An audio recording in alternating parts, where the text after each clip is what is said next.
sahabat kreator AI dan sahabat satu pena dimanapun Anda berada. Jumpa lagi kita di Ngobrol Bareng Kreator, sebuah persembahan kolaborasi dari kreator era AI dan satu pena untuk kita sama-sama selangkah lebih dekat mengenal para kreator, penulis mereka yang menghasilkan karya dari buah pikiran mereka untuk kita ulas proses kreatifnya, cerita menariknya, dan juga pandangan-pandangannya mengenai berkreativitas di era artificial intelligence. Dan pada episode kali ini ada seorang agak sulit ya mendefinisikannya ya, karena akademisi juga, tapi juga orang yang punya interest di terutama musik ya, musik rock begitu ya. Tapi juga hasil-hasil karya tulisnya juga banyak sekali. Saya mau memulai dengan pantun karena narasumber kita pada episode kali ini juga sangat suka berpantun rasanya. Abang John dibantu cakep boleh ya? Oh, boleh, boleh. Kucing lucu dipanggil empus. Cakep. Cakep, Duduk berjajar bertepi-tepi. cakep. Sumber kita ini hidupnya di kampus, selalu belajar tapi bikin happy. Siapa dia Bang John? Cakep. Wah, luar Ya, biasa. mantap. Ada unsur-unsur kekagumannya di dalam tuh. Siapa nih yang kita ajak ngobrol Bang John? Ya, ini yang kita ajak ngobrol adalah ilmuwan sejati ya. Saya balas dulu pantun Amel ya. Wih, Siap, boleh. bagus, bagus, bagus. Banyak ubi dekat pohon jati. Kakak, Buah damar tumbuh menjorok. Mas Abi ilmuwan sejati. Juga penggemar berat musik rock. eh, ah, udah Mau balas kesebut Mas deh Abi? namanya. Enggak ya. Ya, Tapi ya, ini ya. saya ingin mengenalkan dulu, Mas Abi ini adalah ilmuwan sejati, seperti tadi ada di pantun. Beliau ini orang hebat ya. Tahun 2010 dia sudah mendapat meraih gelar doktor sosiologi dari UGM. Jadi kalau melihat pendidikannya ke belakang, menurut Mas Abi sendiri dalam ya, dia menulis ininya beragam, beragam apa namanya bidang studinya. Ada hubungan internasional ya, administrasi publik, new public management, urban development, religious studies, dan creative industry. Nah, jadi kita bertanya ini, Mas Habib, kenapa nggak inline gitu ya? Apa yang melatar belakanginya? Apa citanya berubah-berubah kayak penyanyi rock gitu, kadang naik, kadang turun gitu, nadanya gitu, atau gimana ini? Eh, di dunia ini tidak ada yang sempurna dan tidak ada yang abadi. Yang abadi adalah perubahan dan dinamisasi ada di dalam perubahan itu. Maka saya tidak berhinggap di dalam satu dahan saja, tetapi saya mencoba untuk menghinggapi di banyak dahan keilmuan, sehingga menarik buat kita untuk apa ya, melihat berbagai macam sudut pandang, sehingga kita tidak hanya terpaku pada satu pohon saja atau dahan saja yang itu nanti membuat kita menjadi sangat terbatas. Ya tadi itu Bang, jadi sangat linear gitu. Padahal kan kita menyikapi kehidupan ini sangat apa ya, multi perspektif, sangat multidimensional. Sehingga kalau kita hanya dari satu satu apa titik tumpu saja, satu dahan saja, itu menjadi susah kita untuk beradaptasi. Biasanya yang senang yang linear-linear itu enggan untuk diajak berubah. Oh begitu ya. Kayaknya alasannya cocok nih Mas, karena alasan juga gitu. Saya juga acak-adul pendidikannya gitu.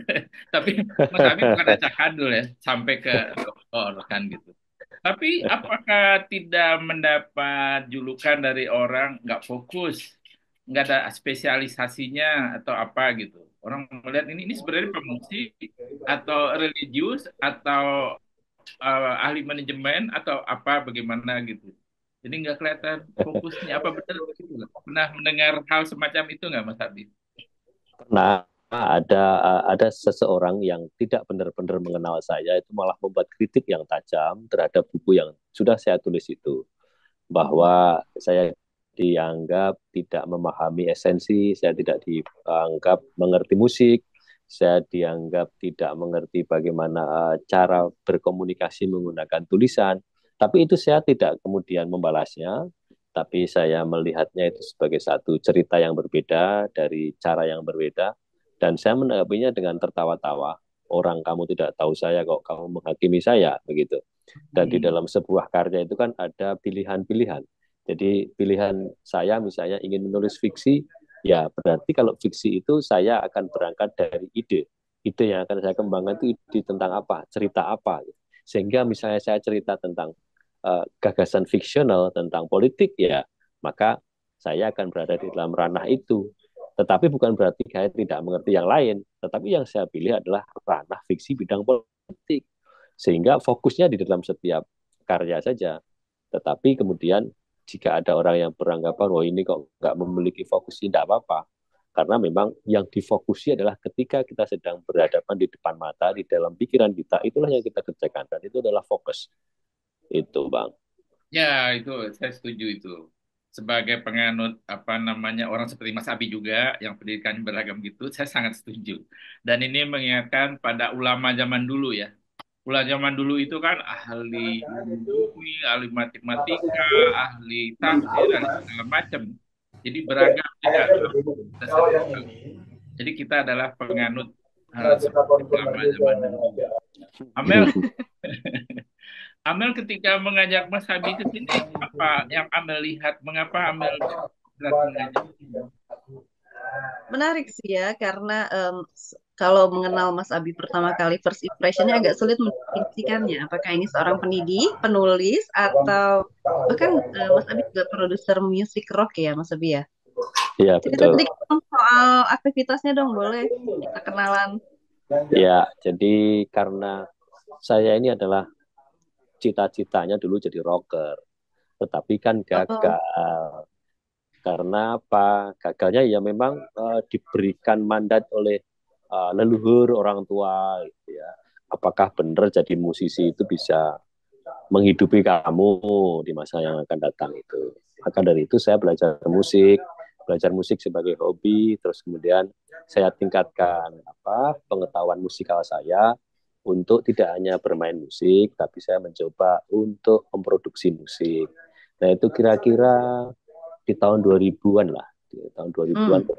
ketika orang belum berpikir tentang independent label atau musik indie di Belanda, musik Indonesia itu. Saya mencoba di Jogja, di tempat saya besar, membuat rekaman-rekaman independen dan dimasukkan ke radio-radio untuk diputar. Karena waktu itu belum zaman digital kan, rekamannya Hmm. juga masih analog gitu.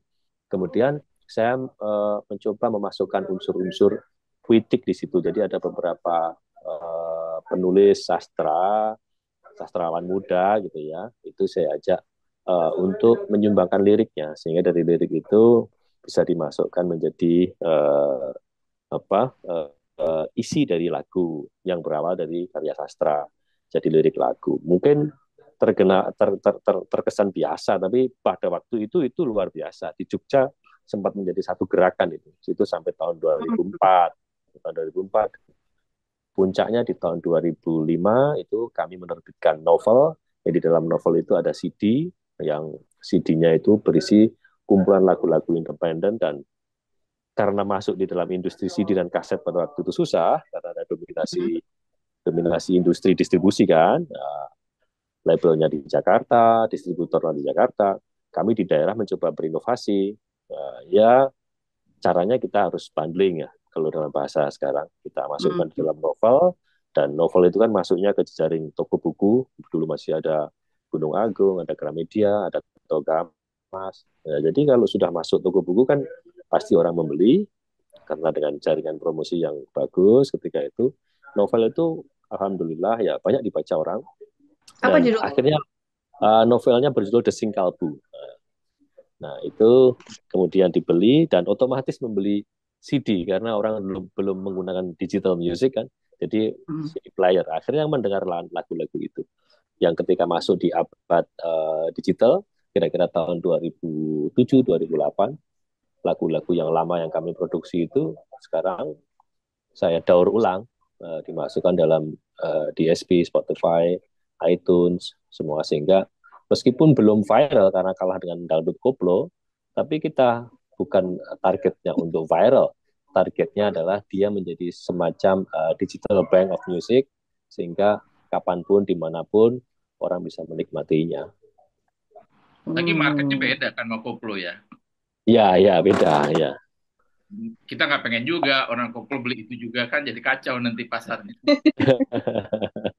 Tapi ngomong-ngomong apa di musik apa di novel yang bermusik itu kontribusi Mas Abi di mana saja? Pertama di gagasan awal tentu ya. Ya,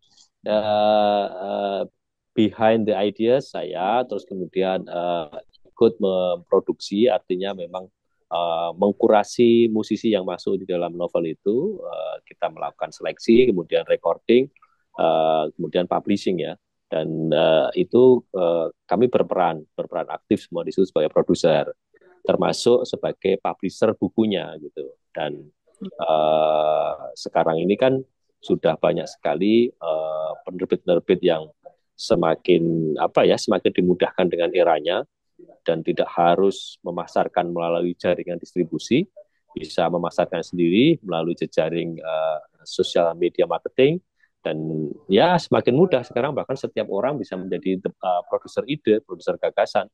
Tinggal bagaimana pribadi-pribadi mempunyai kreasi-kreasi itu kita support, kita kanalisasi, sehingga mereka bisa menjadi pribadi-pribadi yang kreatif dan mandiri. Hmm. Nulis novelnya sendiri siapa, Mas? Kalau yang nulis novel kawan, namanya Musa Maliki, itu dosen dan wakil dekan sekarang, wakil dekan 3 di UPN Veteran Jakarta, Harus di diteruskan itu. Sipol.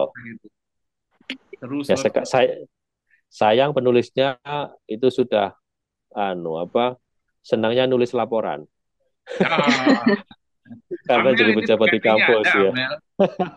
Amel bisa ini menulis novel. Kenapa kenapa memutuskan pada akhirnya karena cita-citanya menjadi musisi rock gitu, kenapa nggak tidak melanjutkan berjalanan sejalan dengan apa karir akademiknya begitu? Kenapa menjadi produser pada akhirnya? Mengambil posisi di situ. Ya karena dasarkan kehidupan ya. Ini kan hidup itu kita melihatnya dari kerangka filsafat yang rumit atau filsafat yang pragmatis, filosofi hidup yang hari-hari. Jadi Hmm. desakan kehidupan. Eh, jadi saya harus bekerja, mendapatkan satu income yang stabil lah ya gitu, untuk meneruskan kehidupan, sehingga itu saya masuk dalam dunia konsultan. Waktu itu saya sudah bekerja di Jakarta, bolak-baliklah Jogja gitu ya, sebagai konsultan di pemerintah, mengurusi Hmm. buku juga, mengurusi buku namanya Pusbuk, namanya Pusat Perbukuan dulu.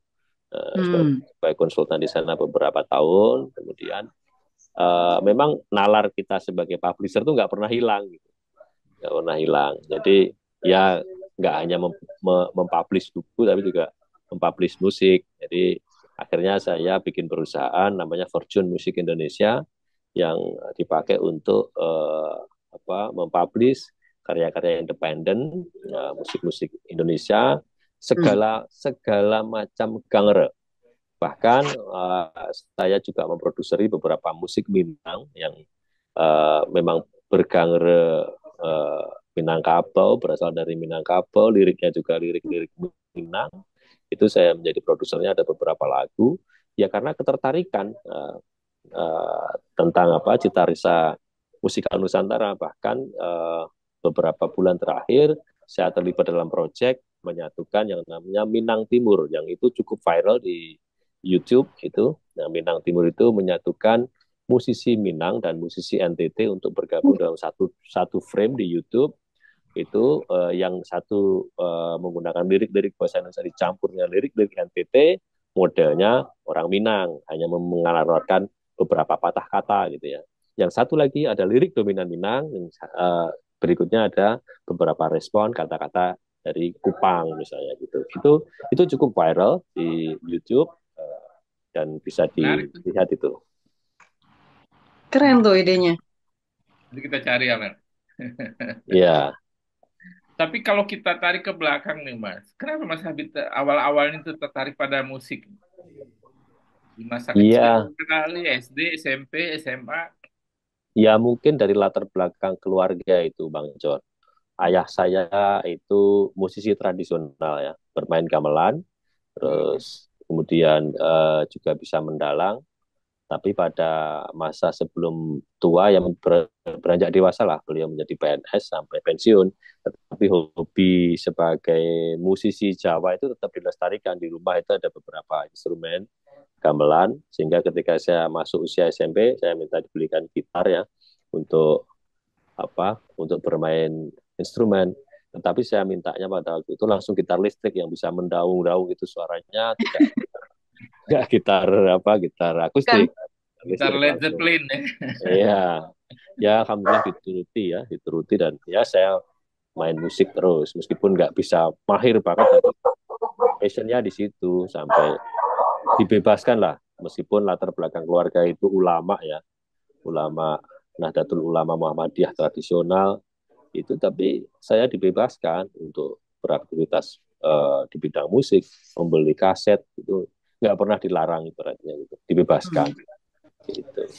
Ya untung latar belakangnya Muhammadiyah dan NU ya, yang tidak mengharamkan musik. Iya, Mengharamkan musik repot juga itu. Nah, lalu iya, persinggungan antara apa belok kan dari musik ke bidang ilmuwan itu kan jauh ya, Mas. Orang yang aneh musik ya, suka nongkrong gitu.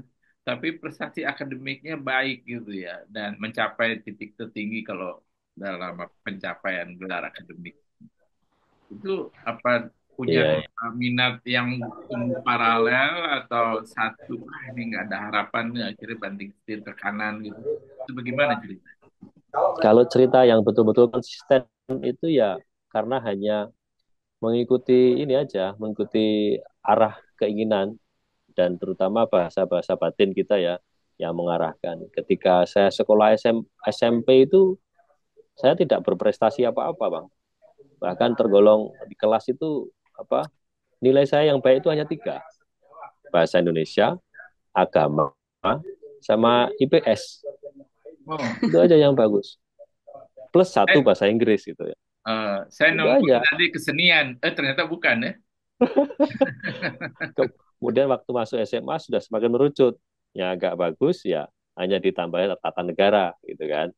Hmm. Sudah itu. Kemudian saya serius itu baru kelas dua SMA itu agak mengurangi porsi main musik ya, main band dikurangi. Kemudian belajar serius untuk belajar aja, terus kemudian masuk kuliah di Visipol.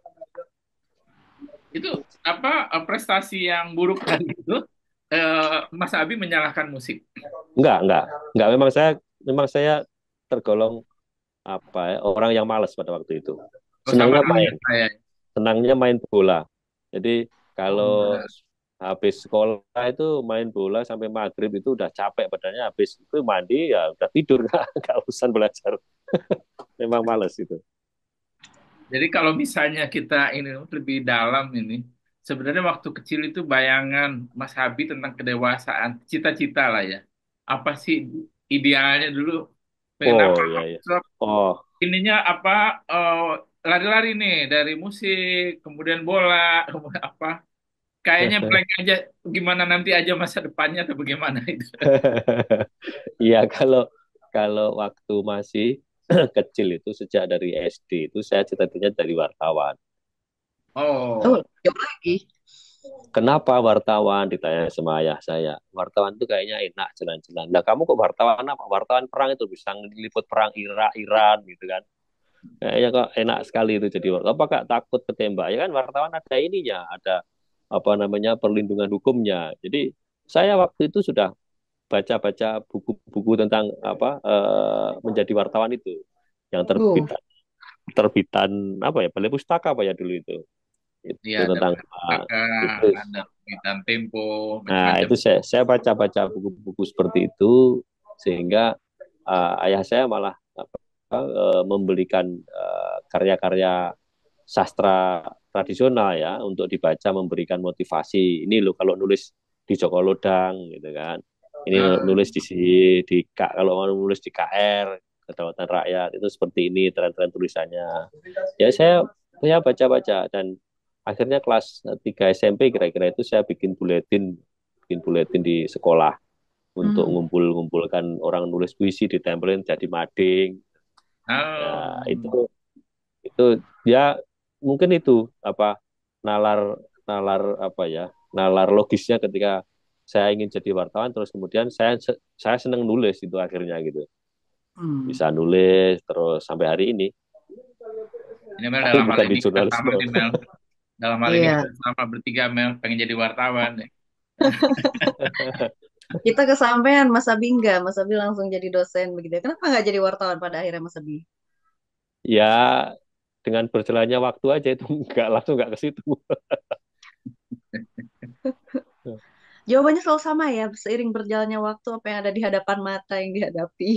Iya karena ya itu ilmunya sufi ya. Itu Oh, kita lihat apa yang bergerak di situ yang menuntun batinnya itu ikuti aja. Mantap. ya, Lalu ya, ya. mengambil apa profesi di bidang akademik itu pertimbangannya apa? Bisa tidak Oh bertahan itu kaset gitu melanjutkan jadi distributor distributor CD apa gitu. eh, itu lebih unik lagi ceritanya. Jadi Hmm. ketika memutuskan menjadi dosen itu kan sebelumnya pernah menjadi PNS biasa ya di Kementerian Luar Negeri. Oh, Ikut seleksi PNS, kemudian kebetulan sampai tes tahap akhir, tapi kok kemudian ujung-ujungnya begitu, saya akhirnya tidak meneruskan prosesnya.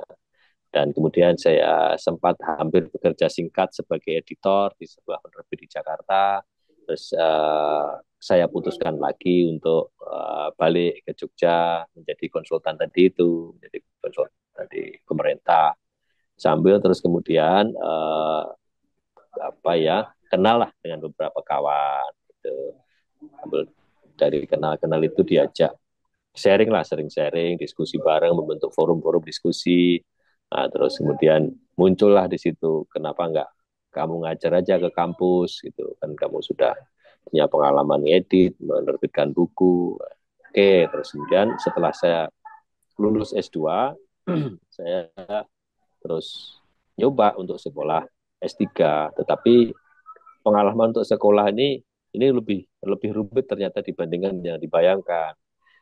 Ketika itu saya mencoba beasiswa untuk sekolah di luar negeri, di Inggris waktu itu dan seleksinya alhamdulillah lolos, tetapi pada tahap akhirnya nggak lolos karena nggak punya pengalaman kerja. Itu menjadi hmm. salah satu apa Karena fakta yang sangat sangat apa mengganggu pikiran sehingga sempat saya kecewa terhadap apa proses kompetisi yang akhirnya itu mendorong saya ya sudahlah kalau memang ditakdirkan tidak bisa sekolah di luar negeri ya sudah selesaikan aja semua di dalam negeri nanti yang ke luar negeri yang ngajar gitu aja. pengalaman kerja apa yang dimintakan Mas Habib banyak pengalaman kerja di Jakarta. Waktu itu yang diinginkan itu pengalaman kerja 2 tahun minimal mengajar jadi dosen gitu. Oh jadi dosen. Hmm. Nah itu. Kalau S3 biasanya dosen yang ini ya. Akhirnya ngambil di Gajah Mada. Iya kembali di UGM. Hmm. Hmm. Kalau ngambil bidangnya sosiologi itu kayaknya udah pilihan mantap jadi ilmuwan tuh ya. Sosiologi itu nggak jadi kalau nggak jadi peneliti, konsultan, gitu yang nggak kebayang jadi orang kaya kayaknya gitu. Iya iya iya betul. Jadi saya punya kawan banyak orang-orang orang asing itu ya. Nah, itu rata-rata ya memang kenapa kamu memilih jalan yang keras dari ilmu-ilmu itu? Kamu memilih sosiologi berarti kamu siap kere kan gitu. Oh iya. Nah, Oh, enggak. boleh juga tahu gitu ya. Saya bilang, ya enggak juga. Cara pandangmu yang keliru. Aku punya buku yang sering kubaca. Itu orang Inggris yang menulis. Bahkan dia punya investasi loh di dunia penerbitan. Dia punya penerbit di Inggris sana. Siapa namanya? Ini saya sebutkan namanya. Dia punya publisher. Publishernya cukup besar. Namanya Polete. Saya bilang gitu kan. Itu dosen sosiologi loh. Itu mengamalkan sosiologi ekonomi. Nah, tapi kan saya tidak mau miskin, Bang. Jadi ya alhamdulillah hidup saya baik-baik aja gitu. Jadi nggak bisa dibilang dosen kere saya gitu. Nggak mau saya. Karena apa? saya tahu caranya hidup, menyiasati kehidupan itu tahu. Ya, yang penting bukan gaji, tapi income kan gitu. Ya, itu artinya bukan dari sosiologinya ya, Iya, dari kreativitas masing-masing ya. itu. Eh, Begini, Mas Habi, Amel akan bertanya soal AI. Silakan, Mel. Tadi Amel udah mulai masalahnya. Agak kaget. Oke. Ya, Mas Abi ini kan dosen ya di era apa ya? Era sekarang begitu ya. Saya juga mahasiswa, masih S2 begitu dan beberapa dosen bahkan sudah mulai mengencourage, oke, it's okay menggunakan misalnya artificial intelligence begitu ya untuk kepentingan akademis tapi ada batasan-batasan tertentu begitu. Nah, dalam proses kreatif nih paling tidak di luar akademisi misalnya ya. Mas Abi seberapa ini ya, intensitas penggunaannya Mas Abi pada AI begitu atau bagaimana Mas Abi beradaptasi dengan AI? Apalagi kalau misalnya bermusik sekarang kawan-kawan kita banyak yang sudah mulai pakai apa? Suno ya aplikasinya katanya untuk membuat musik misalnya. Itu Mas Abi sendiri. Kalau kita melihat perkembangan teknologi ya ke arah sekarang yang serba terkoneksi dengan Internet of Things, sebagai pribadi saya tidak pernah menolak. Artinya itu adalah bagian dari perkembangan semangat zaman. Gitu. Namun ada sesuatu yang harus kita waspadai. Di situ ada uh, istilahnya itu ada algorithmic governmentality yang kebiasaan-kebiasaan kita itu akan menjadi semacam kalau bahasa teoritisnya itu menjadi uh, digital capture. Jadi apa yang kita lakukan itu kemudian akan dihafalkan oleh si mesin AI itu sehingga reproduksi makna itu akan menjadi sangat lemah atau sangat akan sangat rapuh karena Hmm, pemroduksi makna itu kan manusia bukan bukan mesin. Nah, sementara mesin itu nanti lama-lama akan bermutasi menjadi seperti manusia. Karena apa? Karena suplai yang kita beri melalui data yang berupa kebiasaan-kebiasaan kita berinteraksi dengan mesin kan gitu. Namun di dalam dunia kreativitas seperti sekarang ini memang tidak bisa dielakkan karena juga salahnya itu tadi perkembangan yang sudah sedemikian cepat, tetapi kita sebagai manusia kadang-kadang lambat untuk beradaptasi. Di mana letaknya misalnya? Dalam satu hari itu sudah ada jutaan lagu diupload di dalam digital service, digital streaming program ya, atau di digital service provider itu sudah berapa juta lagu yang masuk dalam setiap hari. Dan saya tidak begitu yakin musisi-musisi itu mengerjakannya secara doing manually. Pasti ada bagian-bagian tertentu yang dibantu oleh alat termasuk berinteraksi dengan artificial intelligence untuk menciptakan notasi, membuat lirik dan sebagainya. Namun demikian kalau di dalam dunia kampus, di dalam dunia akademik ada etika atau ukuran yang diturunkan dalam bentuk kode-kode etik, misalnya prosentase seberapa banyak interaksi pengambilan data menggunakan AI yang ditoleransi. Nah, bahkan kalau kita menggunakan ya beberapa tools supaya kita tidak menyebut nama di sini, tool AI itu dia bisa provide exact seperti apa yang kita mau ketika promptingnya betul kan. Nah, hmm, jadi ide dasarnya adalah originalitas. Nah, kalau sudah seperti ini, yang orisinal yang mana? Kan begitu. Padahal kalau kita menyadari tidak ada sesuatu itu orisinal, tidak ada. Orang semuanya itu masuk ke dalam data besar atau big data yang big data itu diambil dari interaksi manusia dengan internet. Jadi orang bicara apa diambil datanya oleh internet melalui mesin-mesin yang mereka ciptakan sehingga mesin learning yang di dalamnya adalah artificial intelligence itu dia mempelajari kebiasaan kita. Nah, dari situ kan dia meng-create satu kecenderungan menggunakan keywords dan menciptakan algoritmanya sendiri yang akhirnya kembali ke kita lagi itu memudahkan kita. Tinggal bagaimana kita istilahnya itu eh, etika penggunaannya lah yang harus dibatasi atau diatur sehingga tahu mana ini adalah buatan manusia, mana ini adalah kreasi dari AI. Sebetulnya AI pun itu adalah satu proses yang tidak disebut sebagai awal dan akhir, tapi dia adalah apa namanya sebuah proses yang selalu berputar di situ. Karena yang membuat AI juga manusia, yang memanfaatkan AI juga manusia, yang memprovide datanya juga manusia. Jadi itu kalau kita boleh bilang ya dia helper lah, Hmm. penolong lah, pembantu lah gitu. Tapi Hmm. kadang-kadang pembantunya lebih pintar dari kita. Ya karena dia memang mesin ya, mesin yang selalu diprogram untuk belajar dan dia tidak pernah ada lelahnya ketika kita input data apapun, dia akan pelajari, dia kembangkan, dia mutasikan. Nah, selama kita menjadi manusia dan kita hidup ini kan kita nggak mau se-open itu gitu. Karena kita selalu membuat fragmen-fragmen di kepala kita. Sementara dia bisa membuat banyak adonan, kita membuat fragmen. Ya nggak akan ketemu gitu. Ya. Nah, masalahnya gini, bagaimana apa keyakinan kita atau bagaimana kita menganggap bahwa semua yang dihasilkan AI itu adalah sebuah hal yang benar gitu ya. Data yang diolah itu adalah yang benar. Sehingga banyak penulis misalnya mengambil data AI itu ditumplekin aja ke tulisannya gitu lalu diedit. Itu kan sebenarnya pengolahan dari banyak sumber yang tidak ada yang menjamin bahwa itu benar ya. Itu bagaimana itu Mas Ed? Apakah hal demikian tidak membuat seharusnya kita tidak menggunakan AI untuk menulis gitu? Ya kita kita tinggal menggunakan uh, pendekatan yang mana. Kita mau yang ekstrim atau enggak gitu kan. Ya kalau saya lebih cenderung adaptif aja gitu. Karena toh itu juga ciptaan manusia, bukan datang dengan sendirinya tiba-tiba gitu.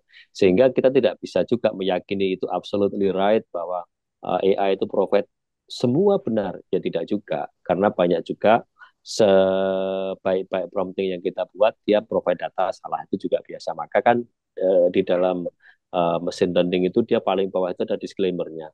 Apa yang kami tampilkan di dalam hal ini itu tidak selalunya betul. Mohon diperiksa kembali. Nah, itu kan kemampuan manusia menggunakan pikirannya. Apakah kita mau meriksa atau enggak? Nah, kalau kita nggak mau meriksa, sudah diambil, di copy, dan di paste. Selesai. Semua dikerjakan oleh AI. Tetapi kalau kita sudah ada andilnya untuk mengumpulkan puzzle-puzzlenya, menyunting supaya dia menjadi berhasanah secara manusia, itu ya tidak ada salahnya juga itu. Nah, persoalannya sekarang itu Bang, apa yang dibuat AI itu menyusun struktur kata itu lebih bagus daripada manusia. Itu dia tuh. Yang brengsek Gitu. kan begitu ya. Iya. Sebabnya sederhana aja. Sebabnya semua karya-karya buku-buku yang terbaik di dunia ini, baik di Indonesia maupun di luar negeri, itu sudah ada uh, metadatanya semua di internet. Kan tugasnya dia belajar di mesin learning ini. Coba misalnya, aku mau baca bukunya Pak Denny. Ini baca sama dia. Semua yang ada di internet udah diambil. Kecuali Hmm. kalau katakanlah Pak Denny nggak ngupload di situ ya nggak akan bisa terbaca. Nah, masalahnya yang saya alami ya bersama Pak Denny ini dulu nih, saya bertiga satu lagi dengan teman namanya Fatin. Ya, kalau soal bahasa itu oke lah kita beginilah sama AI ya, nggak pakai salah dia sama sekali. Tapi soal data dia salah. Misalnya data siapakah Denny JA gitu kan, nah lalu masukin nih data-datanya teman saya ini ke datanya Denny JA. Lalu data Denny JA ada di data dia. Sejak saat itu saya ragu menggunakan AI. Banyak hal yang kita tidak tahu tuh datanya benar apa enggak gitu ya. Nah, nah, Ketukar, campur-campur gitu. itu kalau sekali bang. Kalau berkali-kali ada orang memberikan input melalui prompting yang betul, nanti dia akan belajar AI-nya itu. Akan belajar, kemudian the latest version itu akan provide the very new fact, Akurat. fakta-fakta baru yang akurat. Semakin sering di prompting, dia semakin mendapatkan apa namanya kecerdasannya untuk menyajikan data yang semakin mendekati akurat, bahkan mendekati sempurna. Itu. Wah, hebat itu. Hmm. Bikin puisi Ya, dengan AI masih mau. Pengalamannya kenapa? bikin puisi dengan AI. Oh iya, kalau aku pernah menulis puisi esai dengan AI. Kalau Mas Abi sendiri ada sejauh ini ada melibatkan apa dalam proses kreatif begitu ya? Adakah melibatkan AI atau penggunaan ya artificial intelligence lah? beberapa artikel saya terakhir, ya, terutama yang berbahasa Inggris, itu saya menggunakan AI ketika saya memerintahkan dia untuk meringkas atau untuk memparafrase. Tolong parafrasekan ini menjadi bahasa yang mempunyai sound, misalnya literature. Dia akan melakukan itu. Tapi kan kita sudah menulisnya dulu, menuliskan dulu baru taruh di situ, dan dia akan melakukan pekerjaan itu. Ini tergantung kita. Nanti setelah kita baca, kita puas apa enggak? Nah, setiap yang saya buat, beberapa, ada satu, dua, tiga, ada 4 artikel. Saya buat menggunakan jasa parafrasenya AI ini, saya nggak puas malah. Karena banyak apa ya, we have missing dot. Jadi logika dari paragraf pertama ke paragraf kedua itu hilang. Karena dia kadang-kadang ketika kita suruh, itu dia juga membuat, ini kepanjangan, dia pendekkan sama dia. Jadi ada satu nuansa yang hilang di situ. Maka memang kita sebagai manusia tugasnya ya tidak hanya sekedar menerima, tapi kita harus membaca kembali, revise kembali supaya dia memiliki nuansa atau wawasannya hidup, tidak missing dot gitu. Itu mungkin AI-nya belum kenal betul dengan Mas Abi. Nanti kalau Mas Abi udah kenal betul, mungkin kejadian itu nggak ada lagi tuh. Mungkin bisa jadi itu. Ya kalau misalnya para prase gitu oke ya. Saya juga itu menurut saya sih itu pekerjaan yang dia tidak mencampurkan dengan data lain lagi ya. Cuma Mm-mm. tulisan kita aja sama Ya, dia ngaduk-aduk gitu aja ya. ngaduk itu tidak masalah. Yang repot ini kalau ngambil dari mana-mana gitu jadi satu lalu kita ambil kita masukkan dalam artikel kita ya. Dari sisi etik itu bagaimana? Jelas itu melanggar etik. Kalau kita masih sepakat standar etikanya masih etika yang lama ini ya. Etika Ya, yang lama ini bukan etika itu AI ya. melanggar etik ya. Tapi kalau ya standar etika kan juga berubah sesuai dengan semangat dan perkembangan zaman kan Bang. Nanti semakin ke depan ya semakin harus diatur bagaimana penggunaan AI termasuk pengambilan data itu, kode etiknya seperti apa ya harus berubah gitu. Ya memang memang apa namanya, sumber pengetahuan datanya dari buku itu kan perspektif lama, perspektif klasik, dan buku Iya. itu untuk diketahui isinya kan kita harus membacanya one by one. Ada indeks yang membacakan kita melalui halaman paling belakang, biasanya itu untuk membuat kita cepat paham. Nah sekarang buku itu sudah ada buku e-book. Nah di dalam e-book itu kan entry-nya data semua, dan dari situ kan sudah diduplikasi oleh si AI ini tadi. Sehingga kita tinggal tanya sama AI, aku langsung mau tanya surat yang pernah ditulis oleh Shakespeare apa bunyinya. Nah, dia muncul langsung daripada dia baca buku yang tebal-tebal nggak ketemu-ketemu, dia tanya AI. Bukan langsung ya. Iya, keluar langsung gitu. Jadi kita memandangnya bahwa jangan jangan anulah, jangan apatis bahwa AI ini kemudian akan mengubah segalanya. Dia dia menjadikan kita lebih pandai, iya. Dia Karena penolong lah ya. ya, jadi penolong tadi itu. Jadi kita tanya dia memberikan provide exact information that we need to clarify. Jadi ya kita tetap harus mengklarifikasi lagi, nggak bisa nggak apakah benar ini kan gitu. Nggak langsung mentah-mentah kita terima. Amel di kampus, apakah boleh mengutip atau menggunakan AI bikin paper gitu? Enggak, kalau itu cuma ada subjek khusus mengenai AI for sustainability begitu. Jadi lebih pemanfaatan AI untuk apa untuk keberlanjutan begitu ya. Tapi kalau untuk paper jauh ini sih belum, Mas John. Gimana Mas Abi terhadap mahasiswa itu kita harus bilang apa kepada Mas? Jangan gunakan AI untuk menulis atau apa? Saya terus terang, sampai hari ini bahkan tadi siang itu masih baru keluar dari kelas ini ada beberapa pertanyaan seperti itu, dan saya menjawabnya mudah aja. Bagaimana kamu bisa menolaknya? Saya tidak mengiyakan atau tidak menidakkan, tapi bagaimana kamu bisa menolaknya di saat industri IT memprovide itu, all the big companies itu membuat tools untuk itu. Bahkan beberapa kampus ternama di Barat sudah bekerja sama dengan mereka, punya AI lab yang memprovide rumus-rumus AI yang lebih baru, lebih canggih, pengembangan AI yang lebih canggih. Kan nggak bisa kemudian apa namanya kita menolaknya. Gitu. Bukan berarti kita juga pro terhadap plagiarisme, bukan. Nah, maka pada akhirnya kan otentisitas itu tidak disertakan dalam bentuk oh ini asli buatanku, bukan. Tetapi kamu secara gentle menggunakan ini pakai AI berapa persen? Mhm.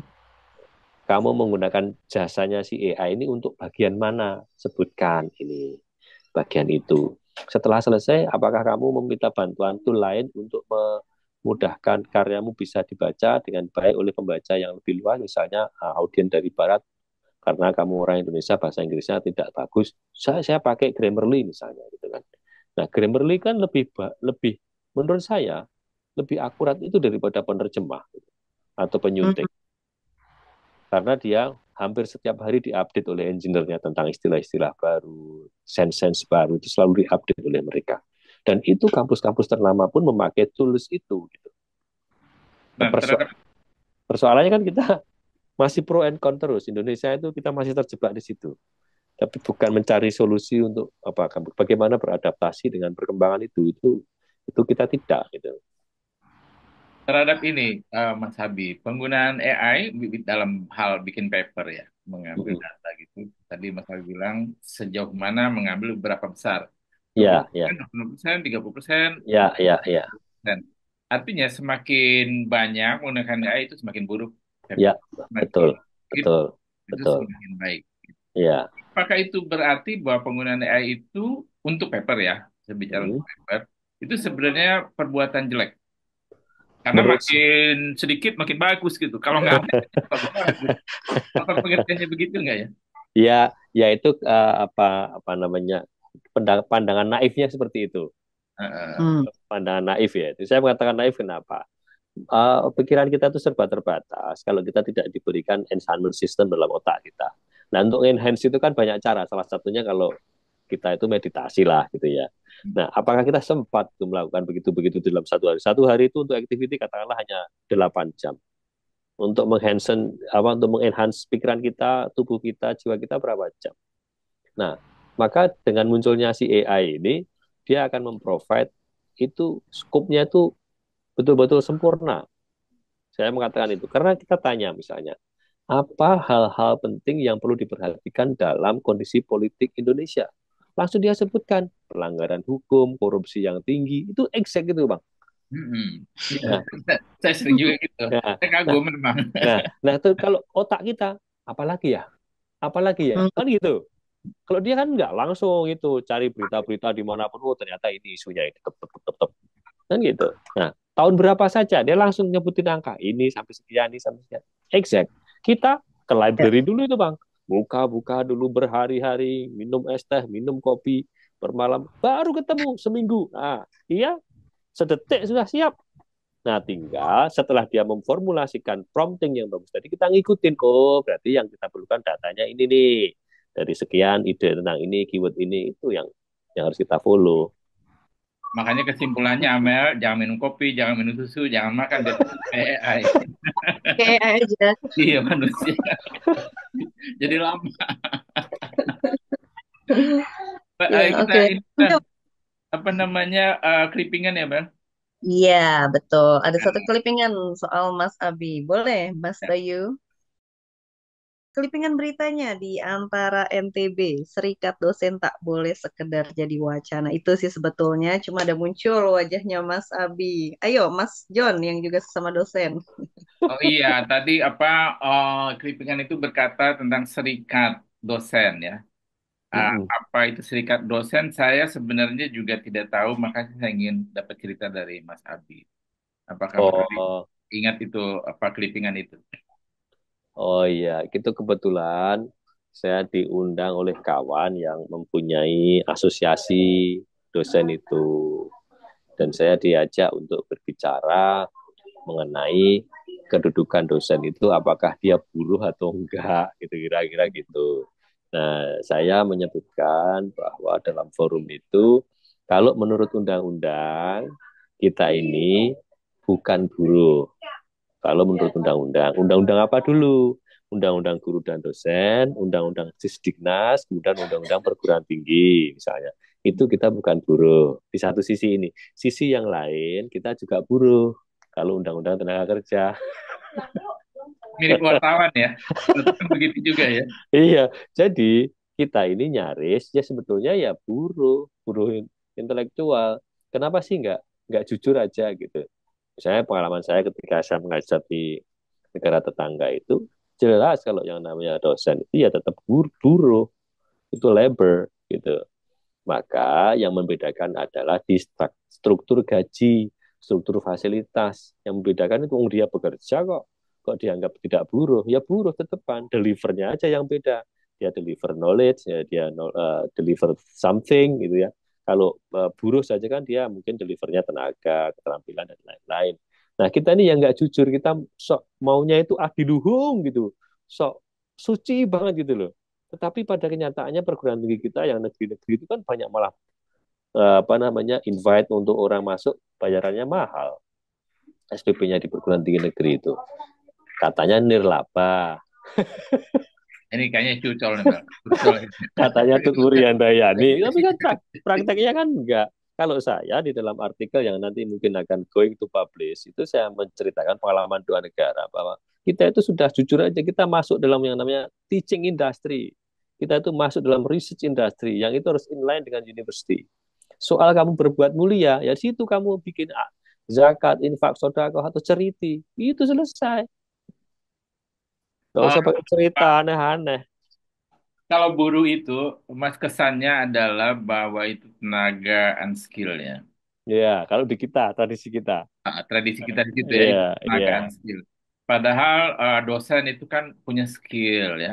Kan skill mengajar, tapi apa yang diajarkan itu adalah sebuah apa skill tersendiri. Mengapa tidak disebut profesional? Ya, kalau profesional kan bekerja berdasarkan profesi, Bang.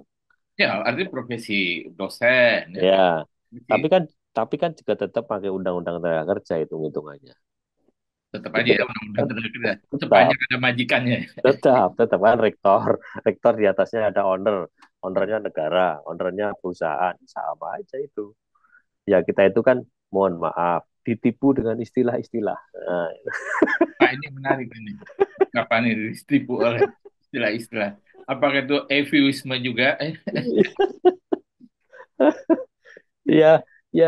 Jadi dosen itu kan ya konon-konon panggilan mulia, sehingga kadang-kadang orang itu menyepelekan bahasa apa tadi ya profesi. Kalau Hmm, usia pensiunnya 56, tiba-tiba dia sudah punya gelar dokter, enak ya jadi dosen tak melimpah lain. jadi dosen. Nah, biar ke situ. Itu bukan begitu itu. Ini bukan soal realnya bukan kayak gitu. Itu terjadi ya di kita banyaknya di tempat lain. Insya Allah nggak begitu gitu loh. Kita kan pandai ini berimprovisasi gitu kan. Iya, iya, iya. Oke, nah kita lanjut lagi Mel soal ini Amel. Mas Abi ini kan tadi bercerita dari kecil udah suka menulis ya. Ya, Nah, sekarang kita pengen menggali Mas Abi dari sisi seorang penulis. Apa ya betul. eh, apa nikmat nggak sih Mas Abi misalnya nulis buku? Ini judulnya sih sangat ini eye-catching ya. Eh, Ekonomi politik musik rock, refleksi eh, kritis gaya hidup. Kenapa Tuh. misalnya nggak musik dangdut gitu ya? Kenapa nggak misalnya koplo gitu kan gitu? Tapi sebelum itu saya pengen tanya dulu Mas Abi, di mana kenikmatannya jadi penulis itu? Ya, banyak ceritanya. Tetapi diringkaskannya menjadi ketika kita menulis itu bagi saya ya, itu kita seperti dibawa dalam ruang hampa, di mana ruangan itu yang hanya ada kita dan cerita yang mau kita rangkai. Dan itu membuat kita sepertinya itu hidup dunia ini udah cukup. Dan secangkir kopi ya. Ya, kalau perlu itu aja udah nulis itu udah enak itu. Maka ini I will tell my story. Uh, Kenapa saya bekerja di kampus di Jakarta, pinggiran Jakarta ini hanya 2 hari? Karena saya mempunyai kebiasaan yang kebiasaannya mungkin buruk ya. Buruk itu begini. Jadi pagi sama istri bercengkerama ngantar anak sekolah. Habis ngantar ke sekolah anak, ada waktu luang, saya bawa iPad atau laptop.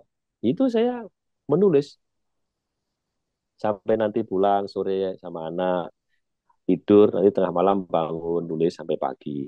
Itu satu kenikmatan yang sangat luar biasa. Tapi sayangnya eh, iklim seperti itu belum begitu biasa di dalam tradisi intelektual kita di Indonesia. Maka begitu kira-kira flashback ya di tahun 2006 mungkin 2006, 2007, 2008 itu ada seorang penulis dari Amerika namanya Richard Florida itu menulis buku The Rise of Creative Class, bangkitnya kaum kreatif itu, bangkitnya kelas kreatif itu di situ itu banyak sekali contohnya kaum penulis itu Bang. Mm-mm. Jadi penulis yang kehidupannya baik gitu kan, karena mempunyai sumber pendapatan yang banyak dari aktivitas kepenulisan dari buku gitu ya. Nah, saya membayangkan itu. Saya membayangkan ketika saya nulis selalu saya bayangkan Richard Florida, The Rise of Creative Class. Jadi meskipun kita itu nggak kaya-kaya banget, tapi kayaknya nikmat itu menuliskan. Biasanya kalau saya nih menulis artikel di jurnal-jurnal ilmiah itu karena kan kepentingan kepentingan saya pribadi untuk mengembangkan karir. Jadi saya nikmati itu untuk menulis itu. Buku saya belum banyak menuliskan, baru ini yang ya betul-betul jadi baru 3. Yang terakhir kebahagiaan publik itu saya tulis bersama kawan. Terus yang ini sedang ongoing project itu tentang kerajaan-kerajaan Nusantara yang membawa apa namanya, yang membawa narasi hebat ke depan lah itu. Jadi itu Hmm. di riset di 3 kota, di Sumatera, di Pekanbaru tepatnya. Saya pernah live in di Kabupaten Siak, terus kemudian di Jogja sendiri, kemudian yang satu di Mataram, di Lombok sana. Jadi beberapa tahun yang silam itu saya commuting Jogja, Jakarta, Pekanbaru, Pekanbaru, Jogja, Jakarta, Lombok itu lebih kurang setahun. Dan sekarang di lapangan ada tim yang membantu saya untuk mengumpulkan fragmen-fragmen cerita yang sudah saya susun dalam chapter-chapter. Jadi ini sekarang sedang menyusun chapter bagian di Lombok sana. Nanti akan publish ya mungkin akhir tahun inilah gitu. Kalau editingnya lancar akhir tahun. Amin, supaya cepat. Amin. Dinantikan Tapi, karya terbarunya. tapi gini Mas, itu kan buku kampus semua, buku ilmiah ya, berdasarkan penelitian gitu ya. Eh, apakah Mas Habib tidak ingin seperti dulu SMA bikin puisi, bikin novel gitu? Apalagi Wah, anak Jogja kan banyak penulis novel yang hebat tuh. Ada belum Asadi misalnya, hmm, ada belum macam-macam. kebayang bang. Kalau nulis novel belum kebayang. Menikmati iya, menikmati puisi iya. Bahkan saya tergolong apa ya publisher yang nekat. Saya menerbitkan puisi itu ada 5 buku sepertinya, buku-buku puisi. Dan itu tidak menguntungkan secara bisnis. Tapi ya tetap saya terbitkan waktu itu. Ini sebagai penerbit ya, bukan puisi tulisan sendiri, bukan Bukan, karya. tapi bukan kita punya penerbitan. Eh, lalu bagaimana itu, Mas, mengukur ini diterbitkan nih bakal untung gitu, atau memang dari awal udah sadar ini buang-buang Tahu duit nih, ya, gitu. ini udah nggak untung, nggak apa-apa. Tapi apa namanya, ada yang menutup keuntungan dari sisi lain, dari judul lain kan gitu, dari bisnis lain yang bisa menutup itu gitu. Dan saya keyakinan saya itu terbukti sekarang ketika meledak era internet ini, semua itu terbalaskan melalui channel YouTube yang saya punya, yang lain-lain itu wah itu datang duitnya, datang Oh, dari benar. Spotify kan gitu. Gitu aja. Saya yang dari keyakinan itu udah yakin nih, nanti pasti dapat ini gitu. Sekarang rugi dulu enggak apa-apa, tapi pasti akan dapat gitu. Itu pakai Hmm. keyakinan ya, Mas, bukan pakai ya, apa hitung-hitungan ilmiah gitu ya. Enggak, saya jarang dalam bisnis itu pakai es itu. Kecuali diminta ya, kalau diminta perusahaan itu saya dipanggil sebagai konsultannya, ya saya akan buatkan visibility-nya. Tapi kalau saya sendiri doing business tuh without any visibility. Jadi kalau saya merasakan oke nih, udah keluarkan itu Jalan aja, ya, gitu ya. jalan. Menarik. Mantap itu, Nggak menarik. banyak pikir begitu ya. Berarti karya terbaru yang ditunggu dari Mas Abi adalah yang akan lahir di akhir tahun ini ya Mas ya? Ya, ya, Nusantara, tentang kerajaan-kerajaan Nusantara, mobilitas kerajaan Nusantara. Ih, seru nih. Kalau Jadi pantun kayaknya Mas Abi tuh sering banget nih upload pantun-pantun ria. Nggak berminat buat buku kumpulan pantun apa jenaka misalnya atau kumpulan dosen apa pantun dosen bapak-bapak dosen misalnya begitu kan? Ya, menarik bikin juga itu bisa lama itu. ya. Bisa, bisa, bisa. Itu nanti kita pikirkan itu. Bisa dikompilasi daripada berserak-serak ya. Ya Iya. betul. Kayak Bang John juga, Bang John ini rajin membuat pantun nih. Pernah pada satu masa Bang John satu hari satu pantun ya Bang John ya. Nah, itu lagi iseng. Itu Mas Abi, balik ke soal buku.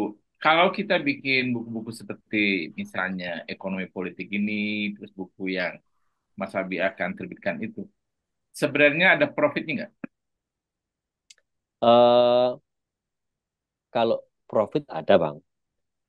Seberapa banyak saya mencoba untuk neglectionnya, untuk mencoba untuk mengabaikannya, karena yang umumnya yang saya tulis itu saya mempunyai visi kemanusiaan. Jadi apa buku-buku yang saya terbitkan itu sudah satu dua tiga tiga itu memang eh, memang betul-betul saya buang royaltinya gitu. Itu dibuang barangkali ini pikiran buruk saya ya, karena nilainya nggak banyak gitu. Tapi kalau misal kita nulis seperti di Jepang itu yang beli jutaan gitu kan, jutaan eksemplar bukunya laku gitu. Kita akan Ya, berikan semua royaltinya, mikir juga kita jangan semua lah gitu. ya Kalau karena gini, ilustrator buat sedikit ya. karena saya berangkatnya dari asumsi yang sederhana, real, real dan pragmatis.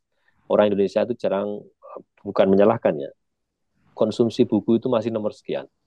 Ya.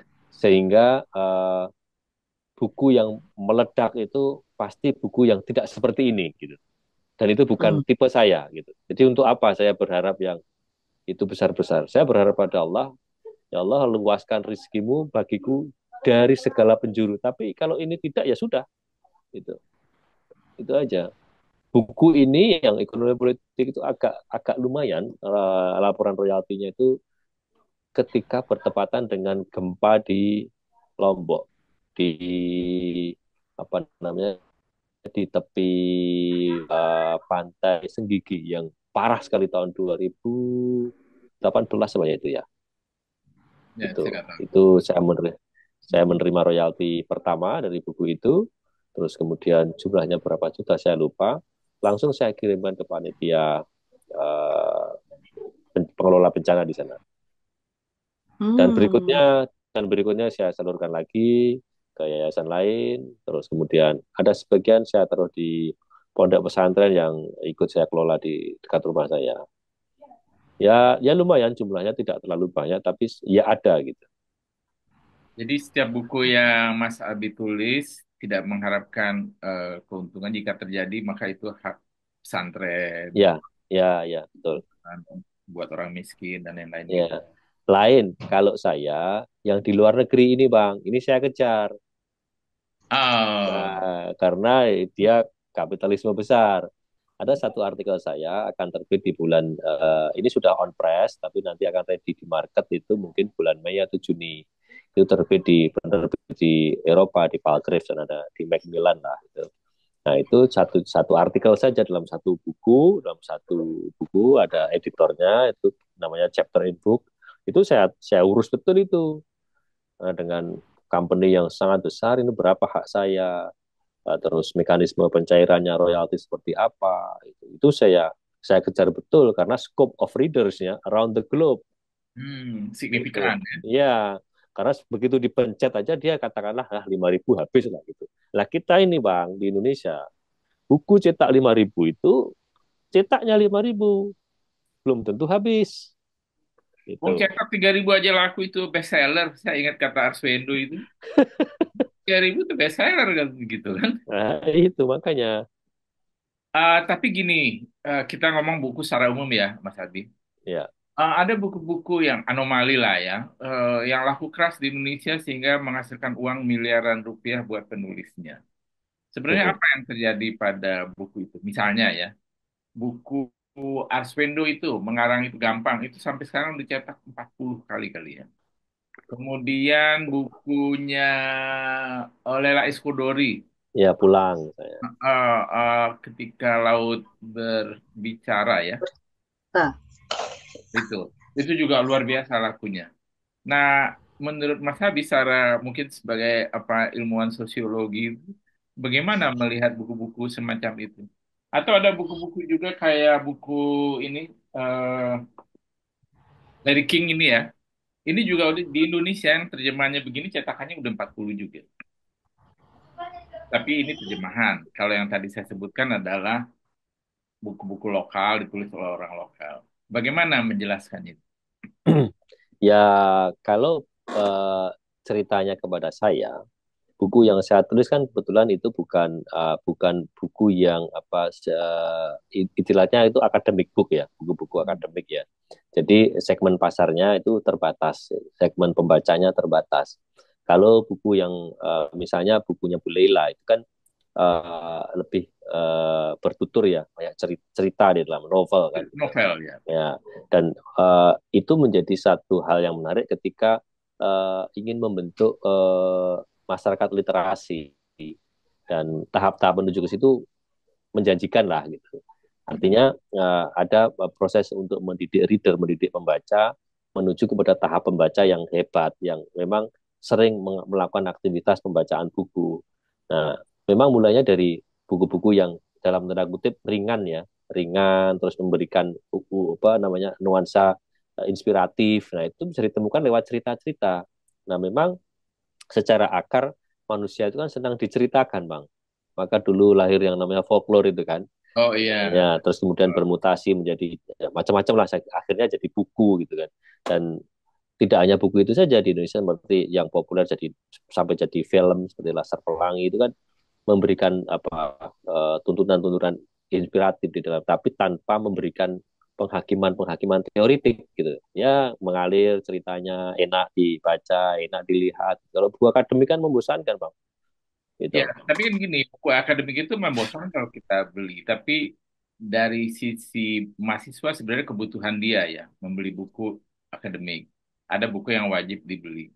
Misalnya mahasiswa sosiologi ya, atau mahasiswa inilah ilmu politik. Dulu ada buku Meriam Budiarjo yang Pengantar. mengantar politik. Itu kan laku juga, banyak lah yang beli ya. Hmm, hmm. Buku-buku lain tidak senasib seperti itu. Buku-buku sosiologi lain misalnya lakunya seperti tadi 5.000 tuh dicetak laku separuh udah bagus. Padahal segmennya pasarnya itu di kampus banyak. Masa sosiologi itu di UI aja ada berapa? Di semua kampus mungkin ada jurusan sosiologi. Kenapa dia nggak beli itu? Pakai buku apa dia? Jangan-jangan dia nggak baca buku kan gitu kan? Dia ambil kutipan-kutipan di mana-mana aja gitu. Ya, semakin ada internet ini kan ada semua di situ. Ya, jadi quick reading, masuk di internet, nggak paham bukunya, nggak mengintimi bukunya, nggak apa-apa. Ada Google Book-nya. Iya, artinya mahasiswa itu nggak baca buku kan akhirnya. Akhirnya nggak baca. Sebenarnya kan mahasiswa itu, ya dia harus baca buku kan. Kalau Iya, dia bikin penelitian atau eh, ada mata kuliah sosiologi urban atau apa gitu, ada bukunya kan, pengantarnya itu dia harus baca kan gitu. Itu pun dia nggak punya gitu, dia nggak beli. Kalau dia beli di fotokopi kali zaman dulu ya. Sekarang iya. masih nggak ada fotokopi, dia ya copy paste lah sekarang kan, cari yang ini. Agak miris sebenarnya bagaimana apa calon intelektual kita tapi melakukan hal-hal yang tidak terpuji gitu, menurut saya. Ya, desain kebijakan juga mempengaruhi itu, Bang. Jadi misalnya mengharuskan mahasiswa untuk membaca buku yang printing misalnya. Itu kan ada desainnya, ada desain kebijakannya. Nah, kita mungkin ya saya melihatnya belum sampai ke arah itu gitu. Lain misalnya dengan beberapa negara yang ya bahkan saya menuliskannya di buku itu di negara-negara Skandinavia itu kemarin juga diceritakan di forum esoterika oleh Pak Denny bahwa negara-negara di Skandinavia itu indeks korupsinya rendah, kebahagiaannya baik. Saya sudah menuliskan dalam buku kebahagiaan publik itu bersama kawan. Contohnya negara-negara Skandinavia di sana itu habit masyarakatnya yang tidak mahasiswa pun, tidak kuliah pun membaca masalahnya itu, Bang. Dan itu baca buku beneran gitu. Itu. Bahkan di Jepang, kenapa toko buku di Jepang itu sampai hari ini masih laku, dikunjungi banyak orang karena memang itu dibudayakan menjadi satu aktivitas yang mainstream, tidak dijumpai di dalam gadget, tapi memang betul-betul membawa Iya. ya bawa buku ini kita bawa, kita baca, diimani gitu ya. Itu industrinya hidup seru terus. Contoh misalnya di beberapa sekolah SMA di sana di Swedia misalnya, dalam satu tahun ajaran itu dia harus menyelesaikan membaca buku yang betul-betul printing itu misalnya 10 gitu. Nah kita kan nggak ada begituan bang, Hmm. nggak ada. Bahkan sekolah kita di SMA yang konon-konon SMA mahal itu di Jakarta fasilitasnya bukan dikasih buku, bukan dikasih iPad. Hmm. Di dalam iPad ada Kita 1.000 itu buku. ya kita mengalami lompatan itu, melompati fase peradaban buku itu gitu. Bahkan di negara yang sudah maju pun merancang teknologi dia masih dengan buku. Bukunya dicetak, dikasih. Ini buku sekian eksemplar, 1 tahun aja kamu harus selesai dalam bentuk resume ini dipresentasikan. Nah, kita jarang ada tapi jarang lah gitu. Sekolah semakin mahal semakin menjadi digital. Amel, kita udah di injury time nih, Mel. Ya betul. Jadi ini ya, jadi PR panjang sebetulnya menarik obrolannya itu tuh. Tuh, pertemuan sekali lagi. Tuh. Tapi ngobrol sama Mas Abi sebetulnya banyak hal Mas John bisa diulas. Belum lagi kita bicara soal misalnya lintas agama begitu ya. Mas Abi juga punya concern yang tinggi di bidang itu atau international relation begitu ya. Iya, Mungkin bertemu di episode-episode selanjutnya nih. siap, siap. Tinggal bacaan. Oke. Tapi kalau sama Mas Abi saya nggak afdol nih kalau nggak denger pantunnya nih. Mas Abi punya pantun nggak? Tutup. Siap, ada Ya, ini. Oke, aku baca ya. oke, Bikin kopi pakai gula aren. Cakep. cakep. Diminum hangat sambil nonton wayang. Cakep. Penulis bingung, idenya sudah keren. Tapi lupa si Anu yang kemarin dibayang-bayang. Iya, Gara-gara Lagi, ada gula lagi. aren. Nah, boleh, Emang boleh. iya. burung dara terbang ke dahan. Cakep. Mencari makan biji-bijian. Cakep. Naskah menumpuk jadi pajangan. Malah sibuk nyari si Nganu. Yang hilang ditumpukan. Eh, Wis, pantun yang nganu. Mas Abi Abdullah Sumrahadi. Sukses selalu Mas Abi buat Ya, karya-karyanya. Terima kasih sudah banyak berbagi dengan teman-teman di Kreator RAI dan juga Satu Pena. Mudah-mudahan banyak hal positif dan inspiratif yang bisa diambil dari obrolan kita kali ini. Sehat selalu dan ditunggu karya-karya terbarunya Mas Abi. siap. Terima kasih. Terima kasih Mas Abi. Iya, Sampai jumpa.